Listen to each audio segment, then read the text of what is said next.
안녕하세요. 이혼하거나 고쳐 살거나 주쌤입니다.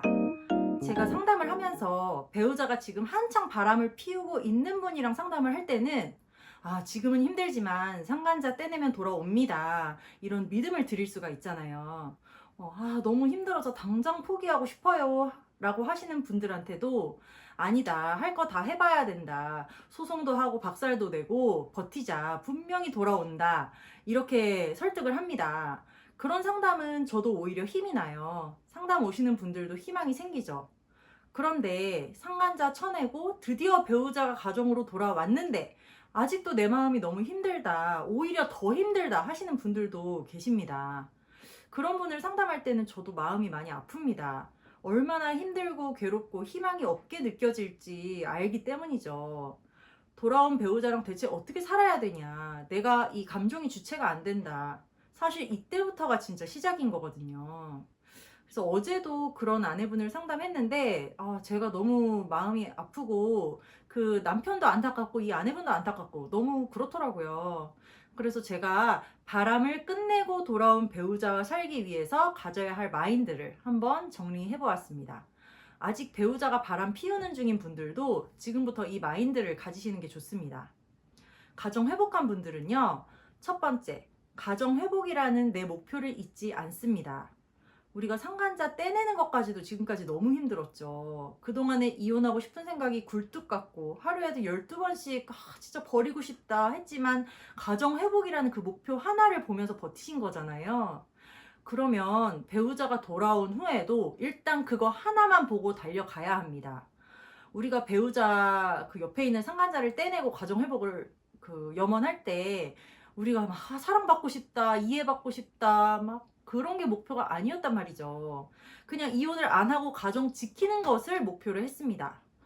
그리고 이제 배우자가 돌아왔어요. 처음에는 돌아오기만 해도 감지덕지일 것 같았지만 막상 돌아온 배우자를 보면 그게 아닙니다.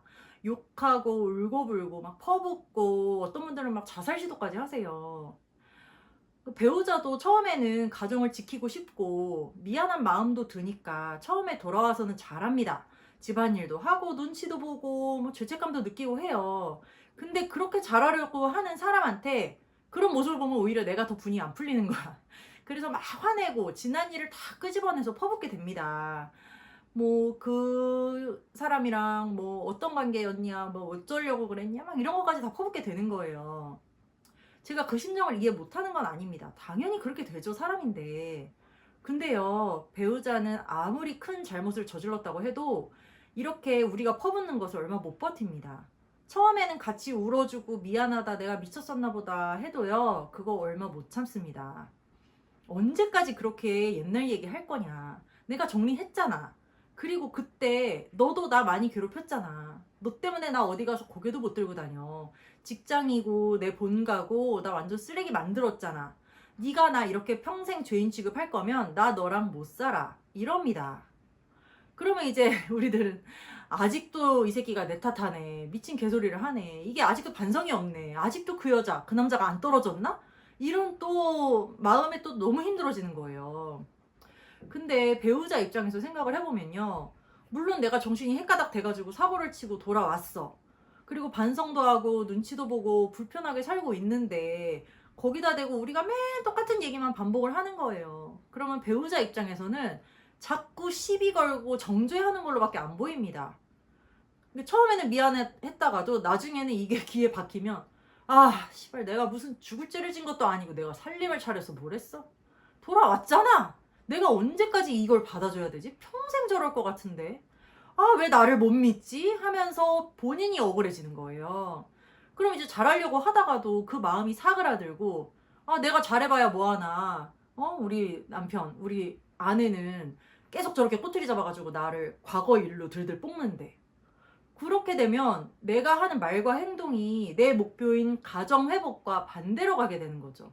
가정을 회복하고 싶었는데 막상 배우자가 돌아오니까 나한테 질릴 만한 행동을 하게 되는 겁니다. 그리고 두 번째는 억울해하지 않습니다. 이렇게 가정 회복을 잘 하시는 분들은요. 내가 저런 인간과 사는 건 내 선택이고 내 의지라는 것을 인지하고 계세요. 이혼 못하게 누가 칼 들고 협박한 거 아니잖아요. 내가 바람 피운 저 인간을 못 버리고 내가 저 인간을 그래도 살겠다고 마음을 먹은 거잖아요. 그게 내 선택이라는 거죠.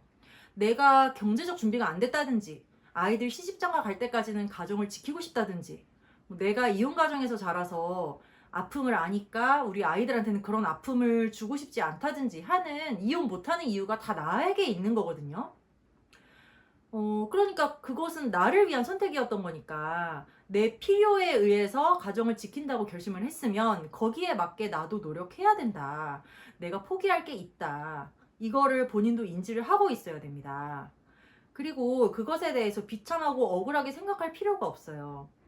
내가 필요하니까 배우자를 안 놔주는 건데 상대방한테 날 좀 바라봐 달라. 왜 내 상처를 이해 못 해주냐. 왜 날 사랑하지 않냐. 이렇게 할 필요가 없는 거를 아시는 거죠. 어떻게 보면 바람 피운 배우자가 돌아왔을 때 이제는 내가 배우자를 이용하는 거잖아요.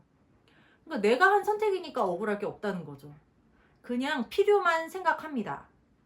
사랑하지 않는 배우자와 산다는 게 자존심이 상하거나 억울할 일이 전혀 아닙니다. 내가 이 인간을 선택해서 이 인간을 이용해 먹는 거라고 생각하면 억울할 일이 없는 거죠. 그러면 좀 덜 퍼붓게 되겠죠. 그리고 세 번째는 나와 배우자가 남이라는 것을 생각을 항상 하셔야 됩니다.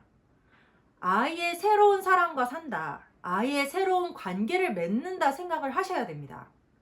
배우자가 돌아와서 이제 나를 좀 바라봐주고 내 눈치 좀 보고 한다고 해서 그동안 쌓인 울분과 분노를 막 표현하면 안 됩니다. 남편은 내 아빠가 아닙니다. 아내도 내 엄마가 아니죠. 어디까지나 독립된 성인으로 남인 겁니다. 네가 나에게 이런 상처를 줬기 때문에 너는 내 이 상처를 네가 치유해줘야 돼. 네가 나에게 어떤 짓을 저질렀는지 내가 얼마나 아픈지 두 눈으로 똑똑히 봐. 하면서 마음껏 분출하고 퍼붓고 그러면 안 되는 거죠. 바람 피워서 내 등에 칼을 꽂은 인간입니다. 이제 예전에 그 배우자가 아니라는 것을 기억을 하셔야 됩니다. 러시아랑 우크라이나가 지금 전쟁이 끝난다고 해서 예전 관계로 돌아갈 수 있겠어요? 바람 피운 배우자도 적이었다가 이제 전쟁이 끝난 겁니다. 내 편이 아니에요. 정치적으로 그리고 외교적으로 대해야 합니다. 어떻게 보면 직장 동료 같은 사이라고 생각하셔야 돼요. 직장 동료랑 같이 산다. 가정에 사는 직장 동료다. 라고 생각을 하면 싸울 일도 없고 기대할 것도 없습니다. 가정이라는 무대 위에서 평범한 부부로 연기를 하면서 산다 생각하셔야 됩니다. 그럼 이제 많은 분들이 그러시죠. 그게 무슨 부부냐고. 그게 무슨 가정 생활이냐고. 근데 그것도 부부라는 거예요. 오히려 그동안 부부가 너무 가깝고 내가 너무 의존하고 있었기 때문에 내가 그렇게 아팠던 겁니다. 이제는 정서적으로 독립을 하셔야 됩니다. 독립해야 오히려 더 가정을 회복할 수 있습니다. 그리고 네 번째는 공허함은 다른 걸로 채운다는 겁니다. 물론 이렇게 살면 공허하죠. 마음 한구석이 휑하고 채워지지가 않습니다. 예전에 막 생기 있고 발랄하고 철없던 그런 사람이 아니라 내 영혼이 정말 죽었구나. 난 죽은 사람 같다라고 느껴지시는 분이 많으세요. 근데 그 이 뻥 뚫린 마음을 배우자로 또 채우려고 하면 또 상처받고 또 아프게 됩니다. 아니 저 인간 때문에 내 가슴에 빵꾸가 났는데 그 빵꾸를 왜 또 저 인간으로 메꾸려고 하냐고요. 이제는 배우자 말고 다른 것으로 내 시간과 마음을 채워야 합니다. 그동안에 가정생활에 충실하느라고 못했던 나를 위한 것들 있잖아요. 운동, 취미, 일, 여행, 공부. 그런 것으로 나를 채워야 내 안에 배우자 비중이 작아집니다. 지금까지 배우자한테 너무 많은 의미를 부여하면서 살았던 거예요. 이제 나를 위해 살아야 합니다. 그래야 배우자에게 휘둘리지 않게 됩니다. 그리고요, 내가 배우자가 아닌 다른 것으로 재밌게 살고 충만하게 살면 배우자가 오히려 내 관심을 끌려고 하고 나한테 사랑을 갈구하게 됩니다. 그러면 갑과 을이 바뀌고 배우자가 이제는 나는 내 스스로 내 인생에 너무 재밌기 때문에 배우자가 뭔 지랄을 해도 별로 신경을 안 쓸 때가 옵니다. 배우자한테 나를 좀 안심시켜줘. 나한테 확신을 줘. 나한테 신뢰를 줘라고 애원할 필요가 없습니다. 다른 것으로 나를 채우고 즐겁게 살다 보면 신뢰는 시간이 지나면 저절로 쌓이는 것이죠. 결국은 시간이 약이라는 말씀밖에 제가 드릴 수가 없네요. 그리고 마지막으로 드리고 싶은 말씀은 감정 기복이 내가 너무 심하고 분노 조절이 안 되는 게 문제잖아요. 내가 그 순간만 참으면 되는데 그 순간을 못 참아서 화를 내다 보면 이 화가 점점 증폭이 되고, 그러면 상대도 안 참고 이제 막 이렇게 하고, 그러면 이게 막 커지는 거예요. 그 순간만 참으면 되는데 그걸 못 참아서 내가 너무 기분이 또 나락으로 떨어지고 배우자와 사이가 안 좋아진다, 이렇게 사시는 분들도 많으신데요. 그런 분들은 병원이나 심리상담 센터에서 진단을 받으시고 약 처방을 고려해 보시는 것도 좋습니다. 분노도 우울 때문이거든요. 물론 내가 남편이나 아내 때문에 정신과 약을 먹는다는 게 자존심이 상하기도 하지만, 몸이 아프면 병원에 가듯이 마음이 아파도 병원에 가야죠. 이 반복되는 악순환의 고리를 끊는 데에 약이 도움이 될 수 있더라고요. 그러다가 약 도움이 없이도 사이가 괜찮겠다 싶으면 자연스럽게 끊으면 되죠. 누구한테 얘기도 못하고 끙끙 앓으니까 배우자한테 더 기대게 되고, 점점 내 시야가 이렇게 좁아지잖아요. 배우자만 보여요. 근데 그 심리상담 센터나 병원에 가서 이거를 털어놓으면 이렇게 얘기하면서 또 내 마음이 정리가 되고요.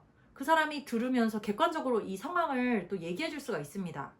내가 왜 이렇게 분노하고 마음이 아파하는지 이거를 좀 들여다볼 수가 있게 되죠. 부부라는 거는 참 정말 알 수 없는 관계인 것 같아요. 정말 징글징글한데요. 모쪼록 가정을 처음부터 이제 배우자가 바람이 났지만 가정을 유지하고 싶었던 그 이유와 목표를 잊지 마시고 여우처럼 대처하면서 살 수 있기를 바랍니다. 네, 이거나 그거나 카페에 오시면 가정 회복을 위해서 노력하시는 분들, 그리고 이런 상처를 가지신 분들이 많이 계시거든요. 그런 커뮤니티에서 서로 나누고 도움을 받는 것도 좋을 것 같습니다. 여러분 안녕. 다음 시간에 또 만나요.